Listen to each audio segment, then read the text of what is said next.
In an elegant restaurant, a man's dignity was put on trial. Judged for his modest clothes and the color of his skin, he was seated by the restroom, served with contempt, and then publicly denied a basic human need. The assistant manager, wrapped in her smug authority, had no idea she was making the biggest mistake of her career. The quiet man she was humiliating wasn't just a customer. He was the new owner, and he was there to watch everything.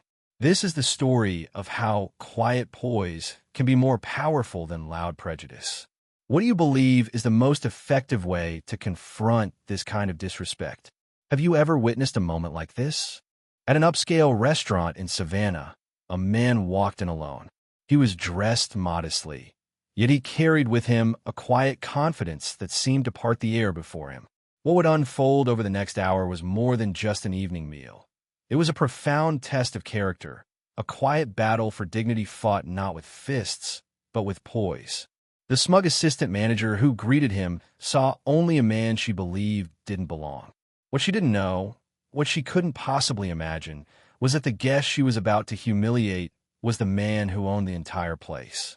It was a golden Friday evening in Savannah, Georgia. The sky held an amber glow, a dusky warmth that cast long, sleepy shadows across the sidewalks of Broughton Street. Laughter spilled from the open doors of boutiques. The gentle tap of heels on cobblestone whispered stories of the city's past, and the distant, soulful cry of a saxophone drifted over the chatter like smoke on the air. Amid this charming tableau, the azure lantern stood like a jewel box. Its exterior was modest, refined, and self-assured. Inside, the world transformed. A polite, low hum of conversation mixed with the delicate clatter of silverware and the soft, rhythmic hiss from the open kitchen. Tables gleamed under the intimate glow of candlelight, their surfaces reflecting the dance of tiny flames. Waiters moved in a silent, effortless ballet between chairs, their smiles perfectly polite but practiced, not personal. It was the kind of establishment where the portions were artfully small and unspoken rules were just as important as the printed menu. It was a world built on the soft currency of appearance and assumption. And into this curated world, the door swung open. A man stepped in. He was tall, broad-shouldered, and his stride was neither hesitant nor boastful. It was simply present. His skin was deep and smooth, like aged mahogany. He wore a plain white shirt, neatly pressed, but without flourish, and navy slacks that were worn but impeccably clean. A simple leather satchel rested on his shoulder, and his shoes, though modest, had been polished with care. There were no designer logos, no watch that shouted its worth. There was only a quiet presence that made the space around him bend subtly, like air adjusting to heat. He didn't demand attention, but you couldn't help but notice him. His journey through the restaurant, however, was about to be defined not by who he was, but by who someone else decided he was. And that first judgment was already taking shape behind the hostess stand. Behind the elegant hostess stand, Isabel looked up. Her hand, which had been mid-scroll on the reservation tablet, froze. Her practiced, welcoming smile faltered just for a second, but it was enough. A flicker of something crossed her features, surprise, then appraisal, and finally a cool, dismissive judgment. In that single second, the shift happened. Her eyes narrowed almost imperceptibly. Her smile returned but tighter now, and the slight uptick of her brow seemed to say, "Here we go." Her makeup was flawless. Her nails were sharp, and the gold-plated name tag on her chest read, Isabel, Assistant Manager. It was a title she wore like armor, a shield that gave her the authority to sort the world into people who belonged and people who didn't. "Yes," she said, her voice smooth but lacking any real warmth. Her eyes scanned him from head to toe, as if trying to decide if he was lost or perhaps a delivery person who had wandered through the wrong door. The man simply offered a nod. "A table for one, please." His voice was steady and smooth, holding no apology and offering no explanation. But there was a weight to it, the kind of deep, resonant tone that didn't ask for space. It quietly expected it. Isabel's eyes darted around the bustling dining room. There were several open tables, gleaming under the soft lights. A perfect two-seater sat near the grand front window, offering a stunning view of the street's golden hour glow. An empty booth, plush and inviting, was nestled in the center of the room, directly beneath the soft radiance of a pendant light. Another table for two stood untouched near the crackling fireplace. The restaurant was busy, but far from full. There was space. There was choice. Still, she tapped her tablet with a sharp, manicured nail, furrowed her brow with a manufactured sigh, and said, "Most of our tables are reserved tonight." The lie was effortless, practiced, but, she added, her voice taking on a tone of magnanimous sacrifice, "I do have something back here." She turned on her heel, the gesture sharp and dismissive. She didn't wait for his reply. "Follow me," she commanded, not asked. She gestured toward the far end of the restaurant, a forgotten corner of the otherwise immaculate space. It was past the swinging kitchen doors, just a few feet from the restrooms. There, a small, solitary table was squeezed between a janitor's closet and a stained wall where the paint had begun to bubble from years of steam. The faint, sharp scent of cleaning chemicals clung to the air, a stark contrast to the rich aromas of roasted garlic and seared steak that filled the rest of the room. The man's eyes lingered for just a moment on the elegant, empty booth in the center of the room, the one clearly untouched and unclaimed. A lesser person might have questioned, protested, or pointed out the obvious discrepancy. But he didn't. His face remained unreadable, like a sealed book holding ancient secrets. The silence that followed was not one of weakness, but of observation. He was gathering information, seeing the landscape for exactly what it was. Finally, he spoke. "This will be fine," he said, his voice calm, but the word fine was clipped precise. It wasn't an expression of satisfaction. It was an acknowledgement of the reality presented to him. Isabel's lips curled, not into a smile, but into something colder, something satisfied. She had made her assessment, acted upon it, and received no challenge. In her mind, her judgment was confirmed. As he followed her, passing the other tables, heads turned. There were a few quick, curious glances. A smirk from a young man in a tailored blazer. A woman in pearls whispered something to her companion behind a menu. He felt their eyes on him, but he didn't flinch. He didn't shrink. His posture remained straight, his shoulders back, his dignity an invisible shield. He reached the designated table and sat quietly. With a deliberate grace, he picked up the starched linen napkin and placed it across his lap. There were no theatrics, no sighs of frustration, no haste. It was just dignity folded into a simple motion. Isabel handed him a menu with just 2 fingers, her arm outstretched as if to avoid getting too close. Then, without another word, she turned and walked away, her heels clicking against the floor with an air of finality. He glanced down at the menu, his lips pressing into a flat, straight line. It wasn't anger that flickered in his eyes, nor was it surprise. It was something far heavier, recognition. Because this, in its essence, wasn't new. He had been seated in corners before, near exits, near kitchens, near toilets. He had been spoken to as if he couldn't afford the tip, as if his very presence was an inconvenience, as if he didn't belong. But tonight, there was something different stirring behind his calm facade, something quieter than rage and sharper than pride. It was a stillness, a knowing. And as Isabel returned to her podium, adjusting her name tag like a badge of victory, she failed to notice the slight, almost imperceptible tilt of his head. She didn't see the faint curve at the corner of his mouth. It wasn't a smile. Not yet. It was something else entirely. And the night was only just beginning. The air around his table was different.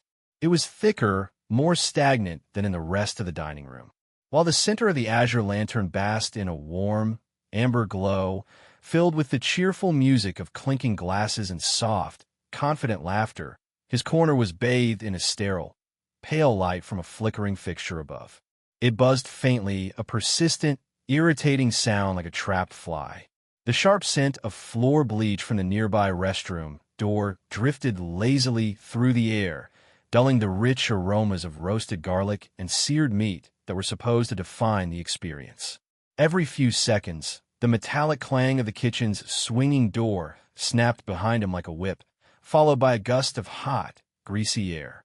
The table wobbled slightly whenever he adjusted his posture, and the chair beneath him creaked, as if resenting the weight of his dignity. This wasn't just a bad table, it was a statement. It was a carefully constructed island of undesirability. He held the menu open in both hands. He scanned it not like a man looking to impress, or even a man looking to treat himself, but like someone searching for something simple and clean, something honest. His fingers moved slowly, decisively, hovering over each dish as if they were old acquaintances. Trout, asparagus, herb potatoes, unsweetened iced tea. That was all. There would be no appetizer, no dessert, no fine wine, no frills, just enough. It was an order that was humble yet complete. He looked up as Isabel approached again. Her gait was deliberate, her heels stabbing the floor in a sharp, rhythmic click-clack. Her shoulders were thrown back like a model on a runway, though the smile on her lips was more of a grimace than a greeting. She didn't bring a notepad. She simply folded her arms across her chest and tilted her head. "Well," she asked, her voice pitched unnaturally high. "Made your decision, sir?" The word "sir" left her mouth like a punchline, coated in a thick layer of sarcasm. The man nodded once, his expression unchanging. "Yes, the trout with asparagus, herb potatoes on the side, and an iced tea, unsweetened." Her eyebrows shot up dramatically. "Ooh, look at you," she said, drawing out every syllable with mocking admiration. "Living large tonight, huh? That combo's what? $27? Must be a big day." His expression still didn't change, but the air around him felt denser now, still and cold. He didn't take the bait. He didn't defend his choice. He simply stated a fact. "I've ordered," he said evenly. Isabel smirked, leaning in closer, her voice dropping to a more conspiratorial, cutting tone. "You know," she said, ensuring her words would hit their mark, "we get guys like you in here all the time. Come and trying to play high roller with your paycheck meal. Order one halfway decent plate and act like you're royalty." Her laugh was short, sharp, and hollow. It didn't carry joy, only contempt. "Don't choke when you see the tip line." His eyes stayed on hers, unwavering and unreadable. They were not defiant. They were not wounded. They were simply calm, with a depth that seemed to unsettle her. For just a moment, she shifted her weight and glanced away, her own manufactured confidence wavering under the pressure of his silent gaze. "I'll put that in," she snapped, straightening up abruptly, her composure regained.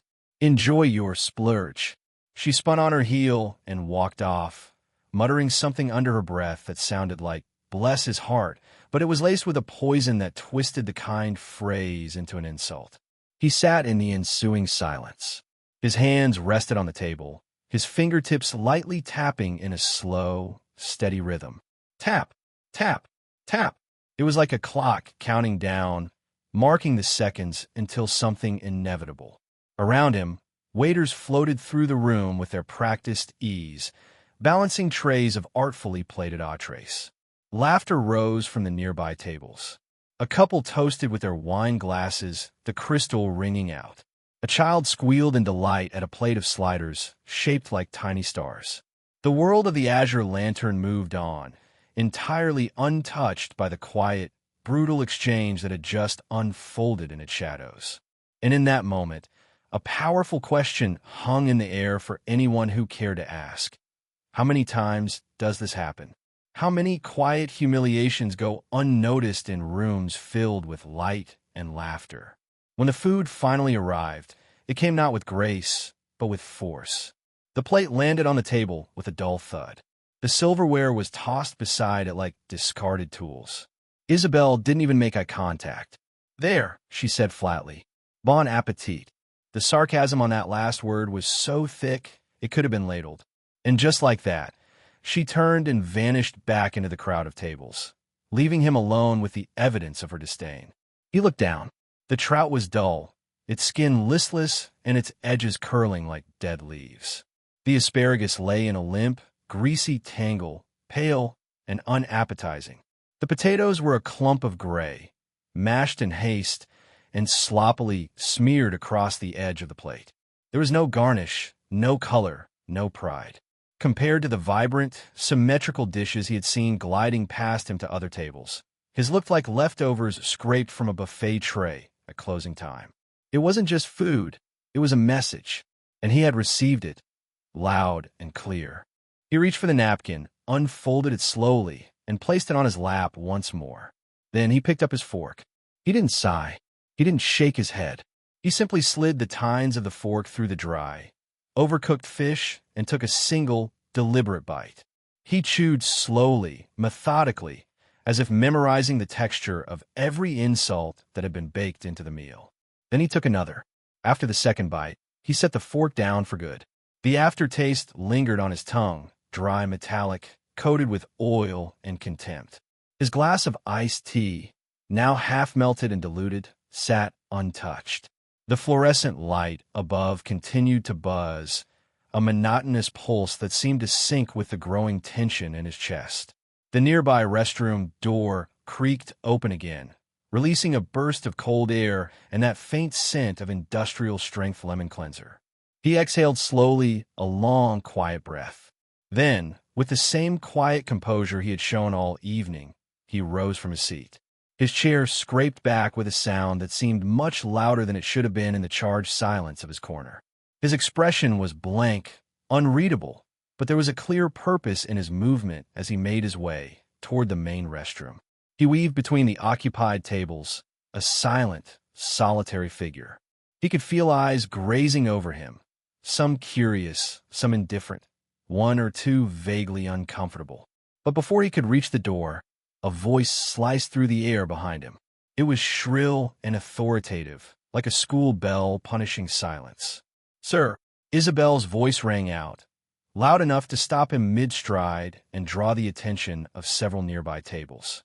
He turned slowly, his eyebrows raised ever so slightly, as if he were a patient teacher waiting for a student to ask a predictable question. She approached him, arms crossed tightly against her chest, her mouth drawn into a mocking pout. "I'm going to have to ask you to stop right there," she said, her voice dripping with exaggerated patience, as if speaking to a child. "The main restroom is for customers only." He stared at her, his voice perfectly calm. "I'm a customer." She chuckled, a short, sharp, ugly sound. "Barely. You've been here less than 30 minutes and spent what?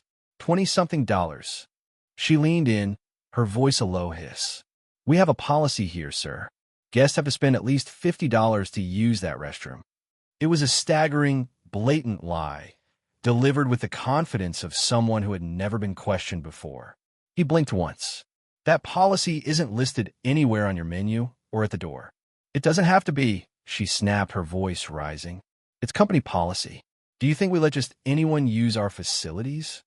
A heavy silence fell over their small confrontation, a pocket of stillness that began to draw more attention from the surrounding tables.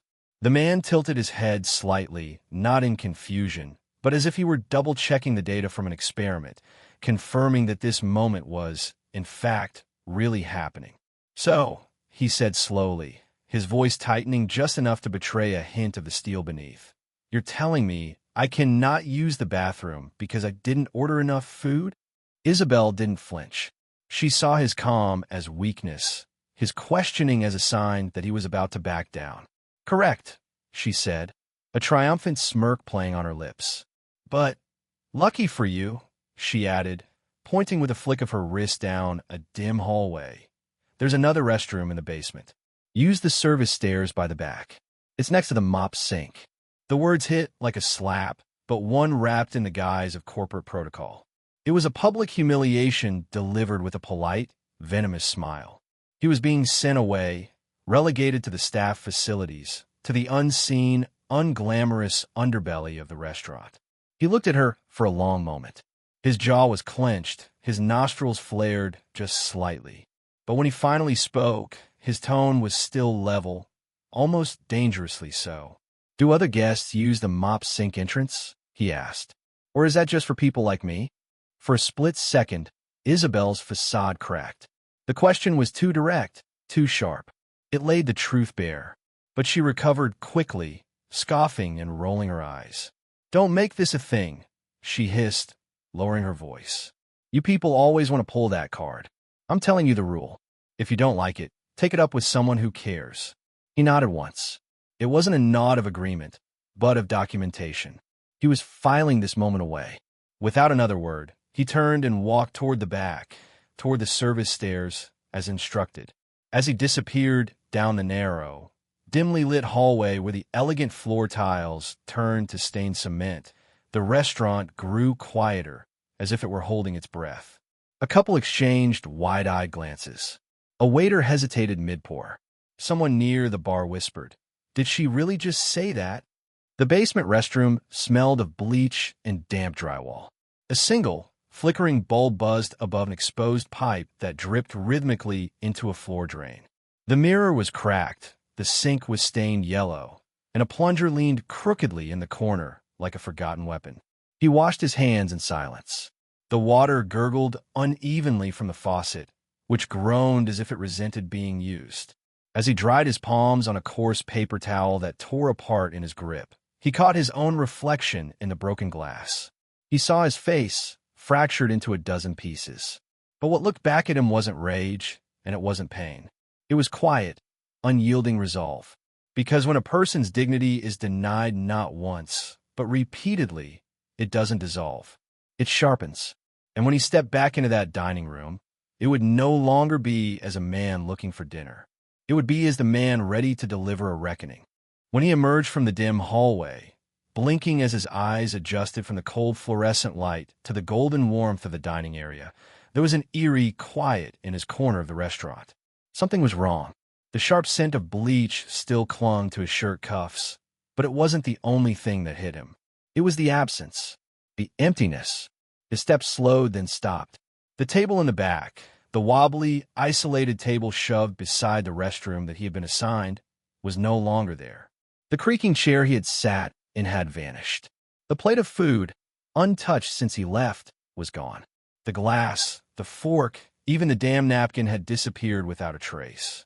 In its place was a clean, bare patch of floor, as if he had never existed. A waitress was now wiping down a different table nearby with casual, indifferent swipes of a rag. He stood motionless, his eyes narrowing.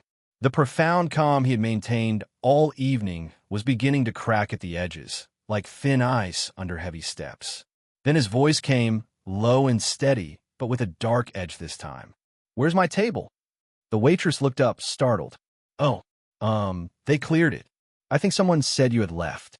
"I was gone for 4 minutes," he replied, his voice sharper now, a rising weight behind every syllable.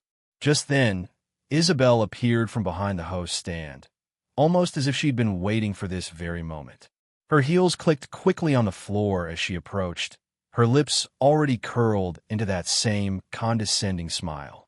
"Oh, there you are," she said brightly, feigning surprise. "We thought you'd taken off." "You clear my table," he said. It wasn't a question, it was a statement of fact. She shrugged, a picture of casual indifference. "Well, we didn't know how long you'd be in the basement. We assumed you'd, ditch the bill." His fists clenched at his sides. His jaw tightened until the muscle pulsed beneath his skin. Still, his voice didn't rise. It dropped, becoming as deep and ominous as thunder before a storm. "Don't lie." Isabel's face hardened. "Excuse me. You knew perfectly well I hadn't finished. You knew I didn't walk out.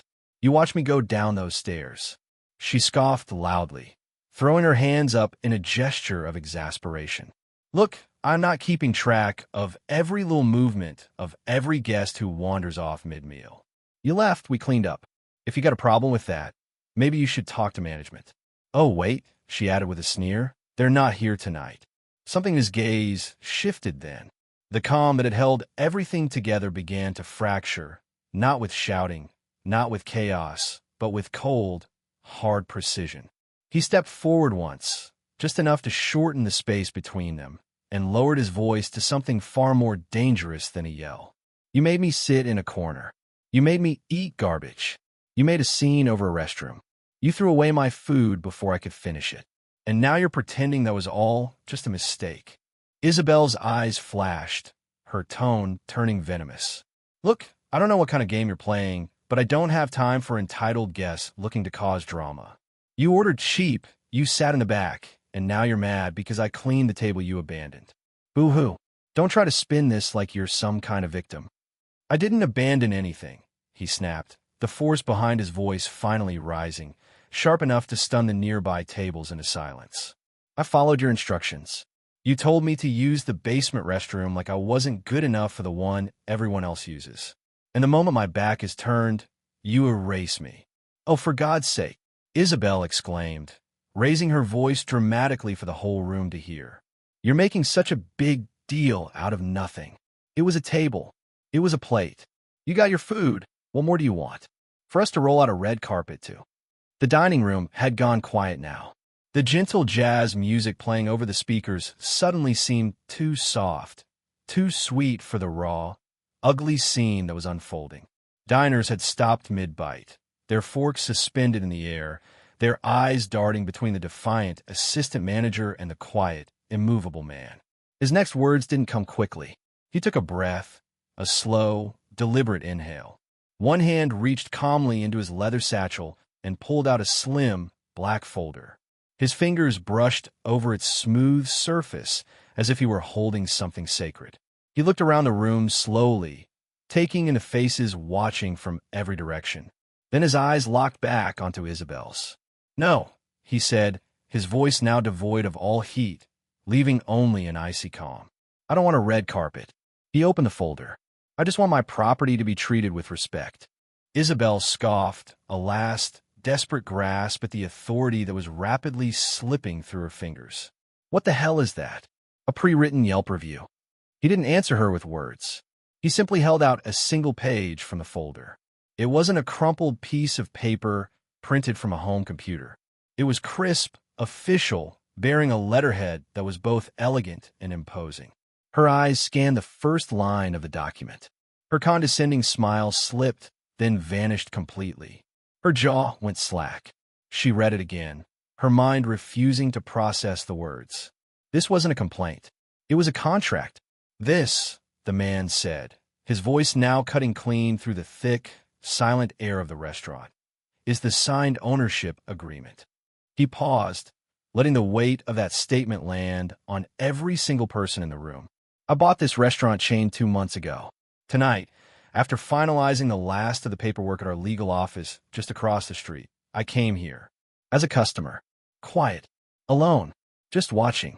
Isabel stood frozen, the color draining slowly from her face, leaving behind a pale mask of disbelief. Her lips parted, then closed, then opened again, but nothing came out but panicked air. The air in the entire restaurant shifted. A whisper of realization moved through the room like a quiet wave before a tsunami. The young man in the blazer who had smirked earlier now stared, his mouth agape. The woman in pearls put a hand to her chest. But he wasn't finished.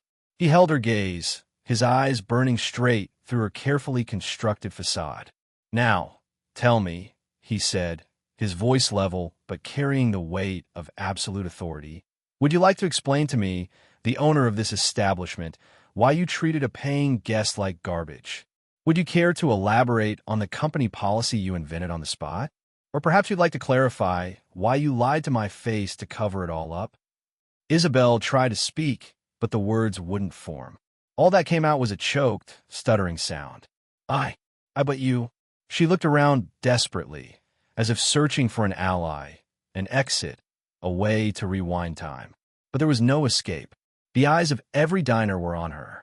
The judgment she had so freely dispensed all evening had now come back to her, tenfold. The room had become her jury, and his quiet, damning words were the verdict. What was happening was no longer just a confrontation. It was a public unmasking. The power dynamic of the entire evening had not just shifted. It had been completely, seismically, and irrevocably inverted. The man she had deemed unworthy of a decent table was, in fact, the man who owned the very ground she stood on. The guest she had sent to the basement now held her entire professional future in the palm of his hand. And there would be no escape because what was coming next would be public, permanent, and undeniable. Isabel gripped the contract as if the paper itself had burned her fingers. Her mouth opened and closed in silent, fish-like disbelief. Her polished exterior had cracked, and behind it was something raw. Panic, confusion, and the bitter, dawning realization that her gold-plated name tag, her armor, meant nothing now. The man, no longer just a guest but the confirmed owner, watched her with the unblinking calm of someone who had been preparing for this exact moment from the very second she had offered him that table beside the restroom. I didn't know. Isabel finally stammered, her voice thin and tight, a pale imitation of the sharp, authoritative tone she had used just minutes before. I didn't. You should have said something. He raised a single eyebrow, the gesture conveying more than a shout ever could. Said what, Isabel? That I was the owner, and therefore deserved basic human decency? Should a person's dignity be dependent on their net worth? A murmur rippled across the restaurant. Chairs squeaked as people shifted to get a better view. A couple at the booth near the front exchanged wide-eyed glances. A teenager, who had been discreetly filming the exchange on his phone from beneath the tablecloth, now held it up openly. The air had shifted not just with tension, but with clarity. People weren't guessing anymore. They were choosing a side. Isabel straightened her shoulders, a desperate, reflexive attempt to salvage some control. Look, this is all a misunderstanding, she said, forcing a smile that was painful to look at. I was just doing my job. I didn't mean any disrespect. His voice came back, low and deliberate. You didn't mean disrespect, but you delivered it with perfect timing, perfect tone, and perfect aim. Isabel's face flushed a deep, mottled red. You're twisting things. I treat everyone the same. You came in here dressed like. She stopped herself, but the words had already begun to rot the air around her. Like what? He said, stepping just a fraction closer. His voice was steady, but louder now, projecting not just for her, but for the entire room. Like someone who couldn't possibly own the building you work in? Like someone who wasn't worth a window seat or a hot meal? Like someone who needed to earn the right to use a public bathroom? Isabel's breath caught. For the first time, she looked genuinely scared. This isn't fair, she whispered. He didn't blink. No, what you did tonight wasn't fair.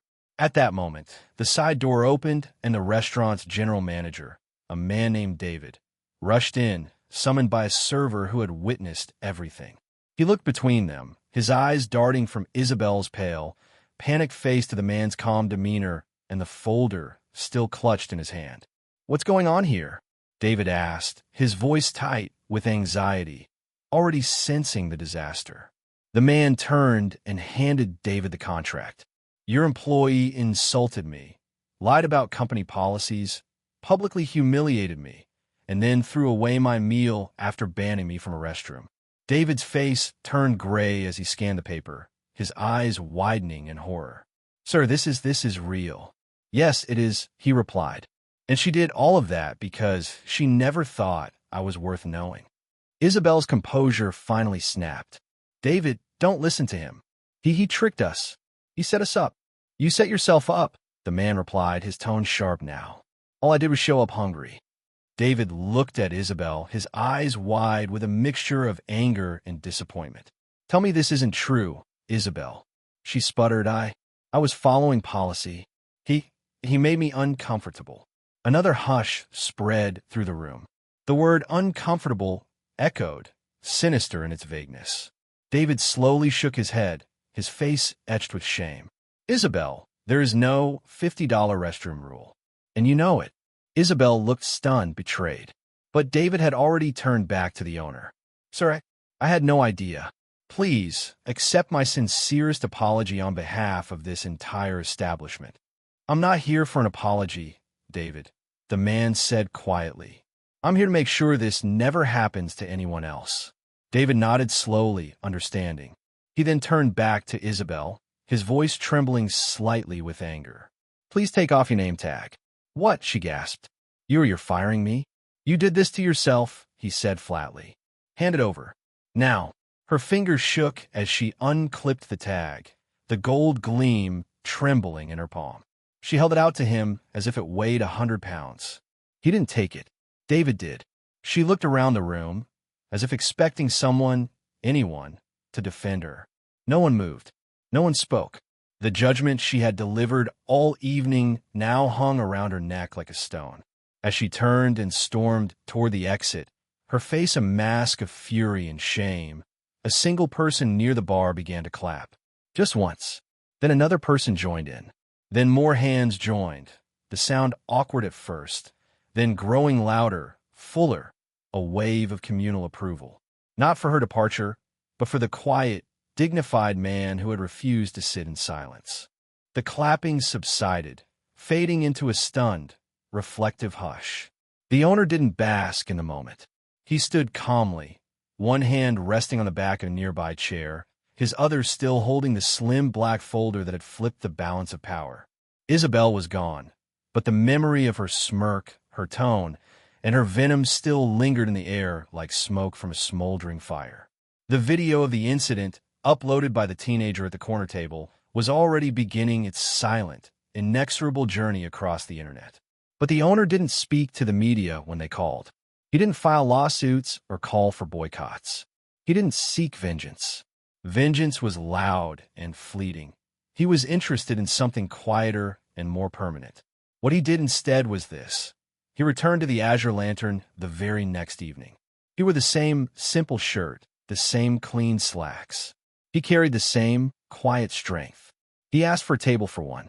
This time, he was led to the best seat in the house, the one by the window with the perfect view. The table was spotless, the service was humble and attentive, and the plate that arrived was a work of art. The manager, David, stood beside the table, his eyes full of a genuine, hard-won shame. "We're retraining the entire staff," he said, his voice low and sincere. "Top to bottom. We had a meeting all morning." He paused, looking the owner directly in the eye. "And the training isn't about how to spot a wealthy customer. It's about how to see the humanity in every customer. We're doing this not because you're the owner," David continued, his voice cracking slightly, "but because you shouldn't have to be the owner for someone to treat you like a man." The owner gave a single, slow nod. It wasn't a nod of approval, but of acknowledgement. He didn't need a parade or a grand apology. He needed a new standard. And that night, he ate his meal in peace. It's a powerful reminder of how a single, principled stand can ripple outwards. And if stories like this resonate with you, we invite you to join our community to explore more moments of quiet strength and profound change. Weeks later, a small, polished brass plaque was installed in a quiet corner of the restaurant, near the very spot where the wobbly table by the restroom once stood. It didn't carry the owner's name. It didn't recount the story of that night. It just held a single sentence, engraved in calm, bold letters. Every guest deserves dignity, without question, without exception. And when new customers would occasionally ask the staff who wrote it, or what it meant, the waiters would simply smile a real smile, a personal one, and say it was a reminder from someone who believed that the best restaurants aren't built on expensive ingredients, but on simple respect. They would point to the man who once sat quietly in the back beside the restroom and never once raised his voice, only his standards. Because justice doesn't always knock down doors. Sometimes it just sits down, orders trout, and waits. And when it stands up, everything changes. The table may have been cleared that night, but the lesson would stay set forever.